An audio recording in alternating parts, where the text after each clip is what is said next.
Hello everyone, I'm Captain Andrew Talcott, and I've been sent out here to survey the Iowa-Minnesota border, hired by the Commissioner of the Land Office and of course James, our Sergeant down in Dubuque, to come up here and supervise the running of this line.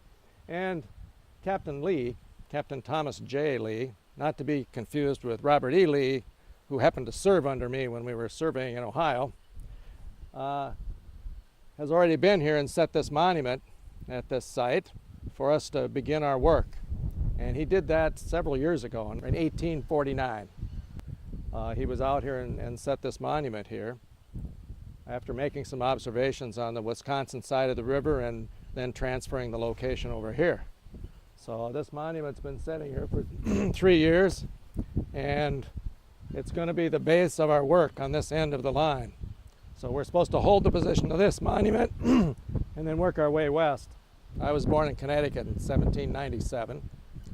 That was shortly before Lewis and Clark left for their expedition out in this country. My father and his father were involved in the Revolutionary War in Connecticut with the Guard there in Connecticut.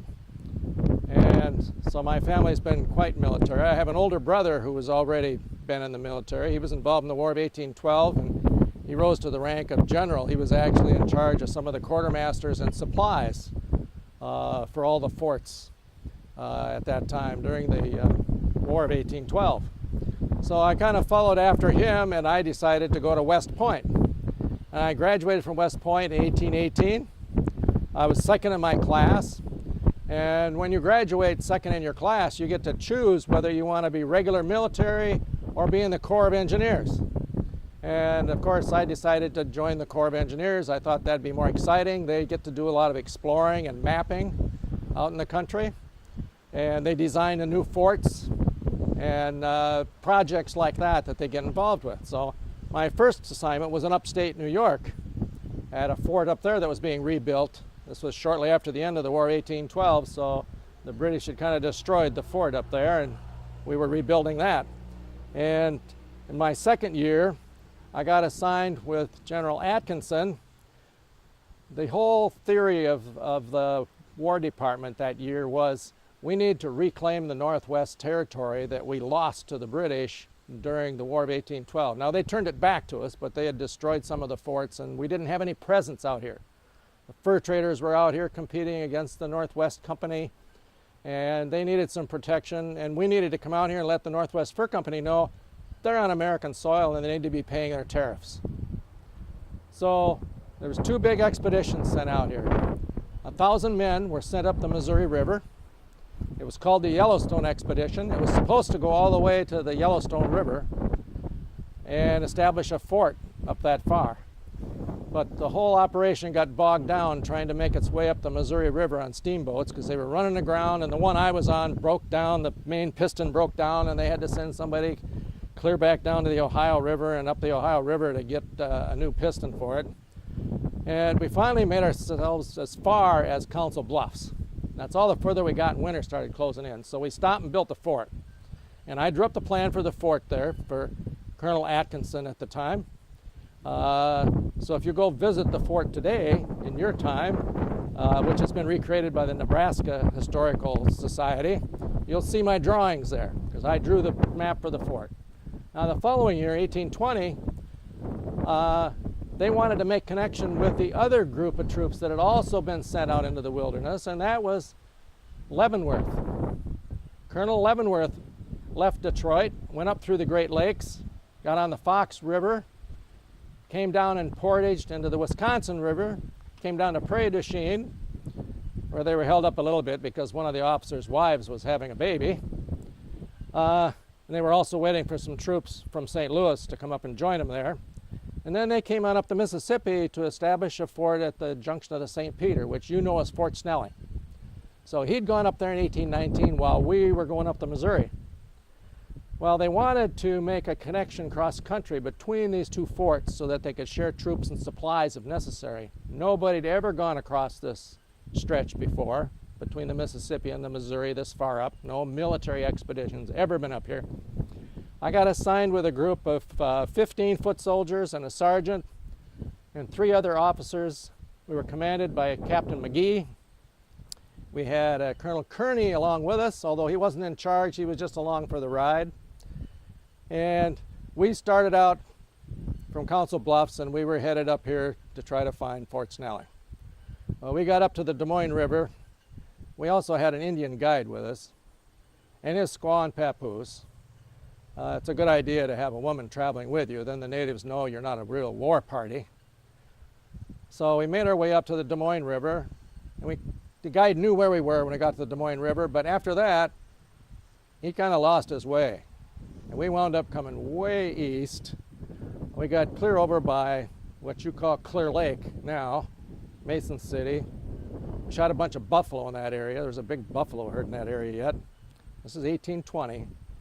And we came up towards where the border is now, the Iowa-Minnesota border is now, which would be south of your town of Austin.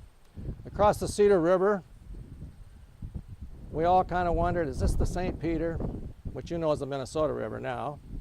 And so we were way lost if we thought the Cedar River south of Austin was the St. Peter. We were way off track. But we kept going. We followed Rose Creek up a ways, and then that night we decided we better just go northeast. We're going to cut a bearing northeast until we hit something we know, either the Mississippi River or the St. Peter or something, because we're really lost. This would be at a point you know as Beaver Campgrounds. It was Beaver Campgrounds. It's now a different campground there along Interstate 90, just east of Austin. So from there we cut northeast, went up through Olmsted County, across the Pine River that you know as the Zumbro, and finally hit Lake Pepin and ran into some natives there, so we knew where we were. Made our way up then to the fort. Spent a little time with Chief Redwing. He greeted us very graciously there. Fed us some really good corn and venison, so much we couldn't eat it all. And then had a guide from him that took us on up to Fort Snelling. So that's the first time I was out in this area. That was one of my big assignments. After that, I spent some time doing border work with the Ohio, Michigan dispute. I was sent out there to run the final line and resolve that dispute.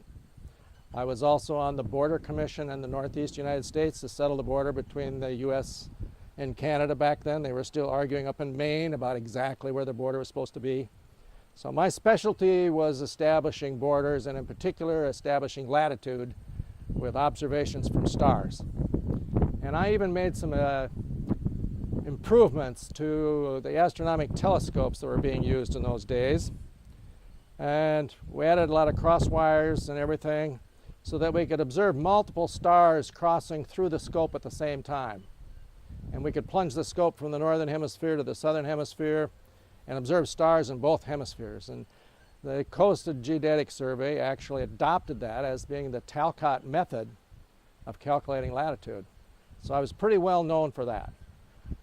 So even after I resigned from the service in 1836 and went into private practice as a railroad engineer, I still made a lot of trips up to Washington from Richmond, where I lived, and spent a lot of time at the observatory there, helping them with things. And when they needed something really tough done, they'd call on me to do it. And that turned out to be why they asked me to come out here and do the Iowa border. Both the commissioner of the General Land Office and the Secretary of the Interior both insisted that I should come out and do this over the objection of George Sargent, who was a Surveyor General out here, who thought it was his responsibility. So they got us together. They had George come out and meet me, and we went to dinner and we talked about the plan and everything, and he eventually agreed to hire me to come out and do this. That's how I got out here, and what my background was that got me here.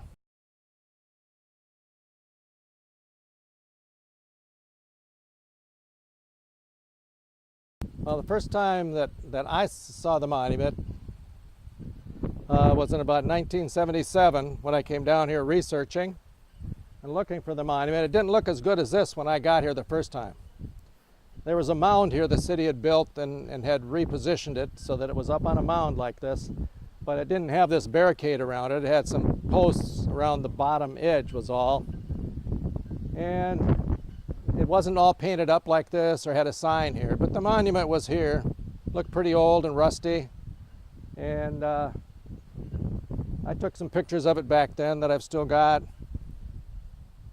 And then a car apparently ran into it a few years later and damaged it. So the town got together and actually redid this whole area with, now they got protective posts around it and everything. But it is the original monument. They've even had to weld it up a little bit, and it's all painted up. But it's the original casting that was done in Lansing in 1849. So it's survived all these years, and it's really one of the few original monuments that was set on the state line that has survived all those years. It's a 7-foot tall monument, so it's sitting about 2 to 3 feet in the ground. It's a pyramid-shaped monument, so it gets wider as it goes down. The instructions to set it were, they were to bury a log in the ground first with it shaved off so that the steel pyramid would fit over the top of it. And they would have rammed that in the ground and then set this over the top of it and throw some dirt up around it. It was supposed to be set with the 4 corners facing the state lines, the state line in north and south. It was cast just downriver in Lansing on October 18th of 1849, and it was brought up here on a boat. Then the guys had to get it from the channel over here. The thing weighs several hundred pounds, so it's a heavy piece of metal that they had to get over here and then put it exactly in place where they had surveyed for the monument. And there's a plaque underneath it here, which was put in later by the city, that explains the monument and when it was set. There's one little, I'll call it a discrepancy in the name that's cast on the one side of it, Minnesota. It's only spelled with one N. But you got to remember, that hadn't been the name of the state very long. Originally, the Congress wanted to name the state Itasca instead of Minnesota, so it was a new name. So I don't know who decided how to spell Minnesota with 1 or 2 N's, but Lansing apparently thought it was one N when they cast it. So